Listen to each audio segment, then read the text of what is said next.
Radio 5. Cartagena. Informativos de Radio Nacional. Buenos días, de nuevo retomamos el tramo informativo aquí en Radio 5 Cartagena para hablar de la actualidad de la comarca y de los asuntos que están ahora mismo candentes. Está con nosotros Carlos Sillán de Cartagena de Hoy. Buenos días. Buenos días.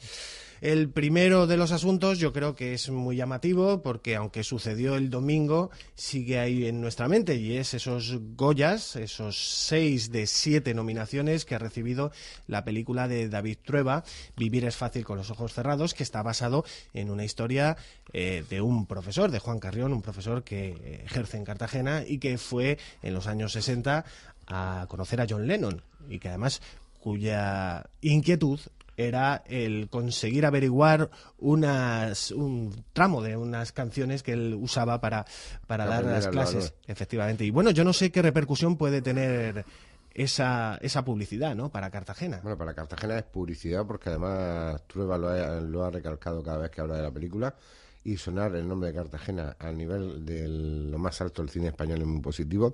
Para Cartagena era un motivo de sacar también pecho. Y luego, dos cositas. Una, fue el domingo, pero acabó el lunes. No, es cierto, o sea, es cierto. Acabó ayer. Domingo de madrugada. Bastante sí. avanzado Sí. y tal. No es porque estuvieran esperando al ministro, sino simplemente porque También es una ceremonia quizás excesivamente larga. Y luego lo de Cartagena y Almería, que son las dos ciudades que le han hecho tilín a David Trueba, yo creo que le han traído muy buena suerte al director español. 8 nominaciones llevaba, ni un solo premio.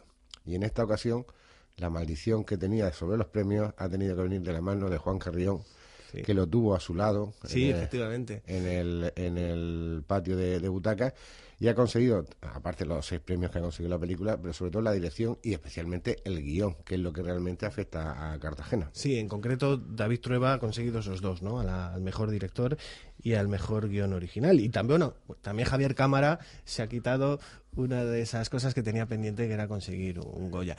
Nosotros estuvimos precisamente en esa presentación cuando vino David Trueba a hablar con Juan Carrión, que tuvieron un encuentro con la prensa y como digo, en ese mismo encuentro invitó personalmente, y ahí estábamos nosotros. Hemos hecho un pequeño montaje, homenaje tanto a la película como al director, como al inspirador, que si les parece bien, pues escuchamos. Lo que me parecía más interesante era ese profesor que se coge los cuadernos de los alumnos en esa España del año 66, que hace el viaje, que busca, que no tiene ningún reparo en exponerse a lo mejor pues a no poder conseguir lo que quiere, o al ridículo incluso de proponerle a alguien que tiene seguramente tantos problemas en su cabeza, algo tan pequeño como solventar una letra de una canción porque él quiere enseñarla bien, ¿no? ¿Tú crees que le dejarán ver a Lennon? ¿Estás loca? Suerte tendrá si lo ve de lejos. Pues él está convencido.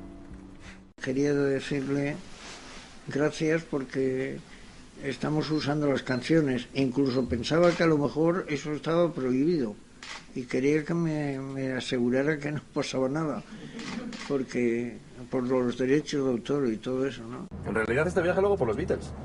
Va a conocer a Lennon. ¿En serio? Sí. Voy a hablar con él. Un ratejo. Está en Almería rodando. Sí. En realidad voy a reñirle.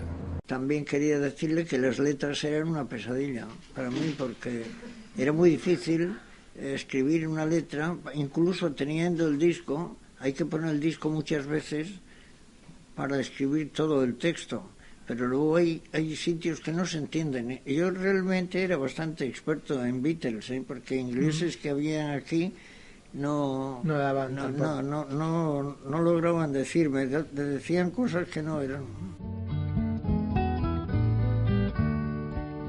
¿Qué cara puso Lennon cuando le dijiste lo de los que usabas las canciones en las clases? Sí, le gustó mucho, sobre todo el hecho de que fuera también en la universidad. Y a mí me hubiera gustado que hubiera vuelto John Lennon, hubiera venido a Cartagena, para que llegara a ser un tío igual como un alumno mío, ¿no? Pero él me trató siempre como un profesor de universidad, porque tengo una carta que me trata con todo respeto, ¿no? Con la autoridad, claro. Yo creo que Juan es una persona importante, porque yo antes de conocerle, que fue cuando escribí la película, solo conocía la anécdota y poco más, pero para mí era muy importante no acabar haciendo una película sobre él, fuera quien fuera, sino una película sobre lo que él representaba, ¿no? Y para mí él representaba ese esfuerzo de toda una generación que se encuentra un país pues todavía en pleno destrozo posterior a la guerra, con las familias muchas de ellas rotas, y sin embargo en lo único que piensan es en dejar un país mejor que el que encontraron. ¿De cuánto estás? Conmigo no tienes que disimular. De 3 meses y algo. Vamos a hacer una cosa. Yo arranco el coche. Que ahí me sentí muy también, muy integrado con la película, porque ese ofrecimiento que hace Javier a ella, yo lo comprendo, porque en aquel tiempo una chica soltera que iba a tener un hijo, yo he tenido alumnos que les ha pasado eso también, y no era nada fácil, ¿eh? ¡John! ¡John!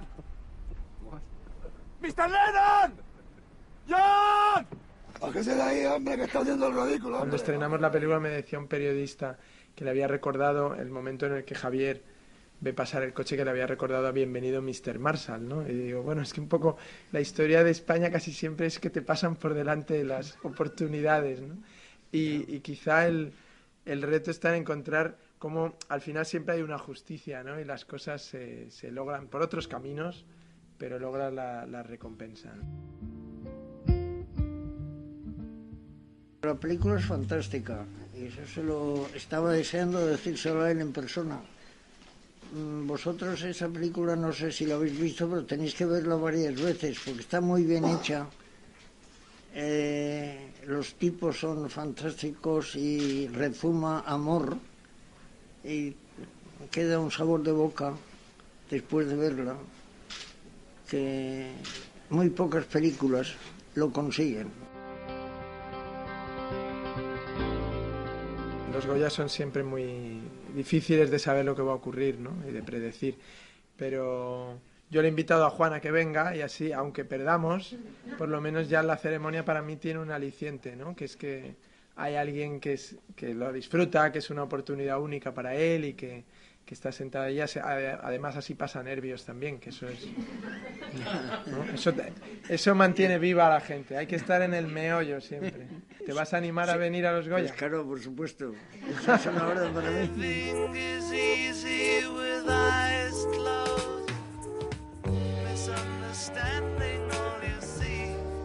Pues como escuchan, cerrábamos este pequeño reportaje con esa invitación que se cumplió el pasado domingo para que Juan Carrión pudiese ir a esos Goya y asistir. Y disfrutar. Efectivamente, y asistir. Y disfrutar. Y comentábamos una pequeña frase que era cómo a Trueba le había gustado esa historia anónima, ¿no? Y era una de las cosas que aquí, fuera de micrófono, estábamos comentando. Sí, porque además lo que en este caso se le nota también a David Trueba, decía antes que se había quedado prendado por Almería y Cartagena. Yo creo que es por la gente de Almería y la gente de Cartagena, porque cuando estuvo aquí en Cartagena no estuvo con Juan Carrión, estuvo con Juan Carrión y una tropa de cartageneros que también estuvo presente y con el que nos escatimó a hacerse fotografías, charlar y demás, con un carácter muy afable también de Trueba. Pero en el discurso, cuando le dieron el premio a Mejor Guión, resaltaba el valor de la gente anónima. Y es que muchas veces, y en eso pecamos a veces los medios de comunicación en exceso, nos centramos mucho en el político, en el empresario, sí, que puede parecer cierto el nombre, perdón, y olvidamos un poco a la persona anónima, cuando realmente todas estas personas anónimas están haciendo grandes cosas para empezar por nuestra ciudad. Y yo creo que las personas, en este caso, ya no han sido los destinatarios, esas personas anónimas, los destinatarios de la película de Trueba, sino han sido los emisores también. O sea, nace y muere dentro del ciudadano, y eso es muy importante. Bueno, Juan Carrión llegó ayer por la noche, hay fotografías al respecto. Y hablando de noches también, tenemos la alerta roja que sufrimos, bueno, la falsa alerta roja que sufrimos en Cartagena por el viento, sí, el bulo. Son estas situaciones curiosas, ¿no?, que se van pasando por las redes sociales y que se llegan a convertir en algo tan grande que incluso el propio ayuntamiento tiene que desmentir que no ha sido así. Pero de todas formas estas cosas vienen bien, y yo quiero aquí partir una lanza, o dos, o tres, o una armería, vamos, lo que haga falta. Una pila. Pues los medios de comunicación. Hay que entender que las redes sociales son redes sociales y los medios de comunicación son medios de comunicación. El rigor informativo está en un medio de comunicación.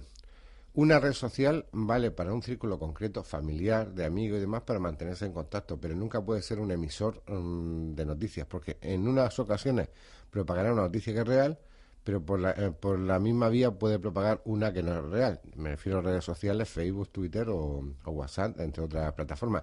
Y en este caso, los medios de comunicación son los que realmente tienen el rigor y quizás muchas veces son muy castigados por la ciudadanía. En un día que te equivocas, enseguida te dicen, es que los periodistas se inventan las cosas, es que no sé qué, es que no sé cuántas.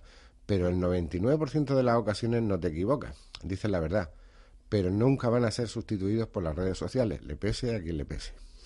Sí, luego también habría que hablar de cómo está un poco la profesión, los condicionamientos, no solo por factores externos, sino también pues laborales, profesionales, de la carga de trabajo, eso son otras cuestiones. Bueno, en este caso, yo lo que también quiero indicar es que los medios de comunicación estamos haciendo mucho eco de la sanidad y la educación, los recortes que están sufriendo y que son muy graves para el ciudadano. Uno de los sectores también dañados es la información, que es también un derecho constitucional. Y la región de Murcia, si no estoy equivocado, el sector que más ha afectado los despidos, recortes y demás es el de los medios de comunicación. Creo que son unas 600 personas afectadas, creo que, así de cifra, a grosso modo, sanidad son 400. Lo que ocurre en los medios de comunicación, pues que quizás no se ven exactamente igual como se ve el otro, y quizás ahí nos faltaría a los que estamos dentro vender realmente el valor del medio de comunicación. Y eso es quizá una asignatura pendiente que tenemos, que muchas veces pensamos que nuestra labor es solamente transmitir informaciones, darle forma y que llegar de la forma más digerida posible hacia el ciudadano, pero a veces también tenemos que vender el valor de lo que estamos haciendo, porque en el siglo XXI lo que tú no vendas no existe. Sí, aparte de que, a la propia crisis económica se une la crisis del sector, sobre todo en ese intercambio, ese traslado entre lo que es la información digital, Internet y el papel, ¿no? Pero hay que tener en cuenta es que también estamos evolucionando. Y además no son medios en guerra. Antes estaba prensa, radio, televisión y ahora está prensa, radio, televisión e Internet. Se dice, es que va a desaparecer el papel. No creo, pues, aparte que me encanta, no creo que vaya a desaparecer el papel. Igual que la radio, en su momento cuando salió la tele, se decía que iba a desaparecer porque ahora venía la radio con imagen, además, y no desapareció. Esa historia la lleva viviendo sectores como el teatro desde que apareció el cine. Efectivamente, y no ha desaparecido. Simplemente te tienes que reinventar o buscar tu apogeo. Quizá ahora mismo la prensa en papel pues está entre dos aguas, entre lo que es la inmediatez de la noticia y lo que es reportaje revistado, pero va a encontrar su sitio y va a perdurar dentro del mundo de información. Y luego lo que son las plataformas de Internet, y en este caso los periódicos que tenemos en la agencia Cartagena de Hoy, Cartagena de Ley, La Unión de Hoy, etcétera, etcétera, es otro tipo de información, es quizás más la inmediatez, pero es otra historia diferente, igual que, por ejemplo, la radio también, tenéis las noticias también de la inmediatez y también del reportaje. Lo que es cierto es que Cartagena, ya que estamos en este municipio, hay 220.000 habitantes, La Unión 19.000, por toda la zona de nuestra área de influencia, y que cada uno es fiel a su plataforma informativa. Sí. ¿Tú crees que se está perdiendo esa información local a favor de una información más centralizada sobre todo en los núcleos de población grandes? Eso ha venido provocado por los recortes. Los recortes es lo que ha reducido la mano de obra dentro del medio de comunicación y entonces el área de actuación tiene que ser más reducido. Quizás por eso os digo yo que los medios de comunicación somos complementarios. Por ejemplo, nosotros en Cartagena de Hoy, en el Algar o en La Unión de Hoy apostamos mucho por el extrarradio, por los barrios, diputaciones y demás, porque es un sector que está pendiente de cubrir. Y en este caso somos complementarios. Por ejemplo, los medios de comunicación hay más urbanos, más ciudadanos, y nosotros somos, sin olvidar el centro de la ciudad, pero también hacemos mucho caso a lo que es Cartagena, porque Cartagena es todo el municipio, y eso es muy importante. Y como decía Trueba, los señores anónimos que hacen muchas cosas por esta tierra. Bueno, pues aprovechando esa frase de David Trueba, el director ganador que arrasó en la gala de los Goya con Vivir es fácil con los ojos cerrados, esa historia basada en la vida, en una pequeña parte de la vida de Juan Carrión, el profesor de inglés de Cartagena. Nos despedimos. Ha estado con nosotros Carlos Illán de Cartagena de Hoy. Retomamos el tramo informativo mañana, como es habitual, a las 9:15 de la mañana para hacer ese repaso. Hasta luego.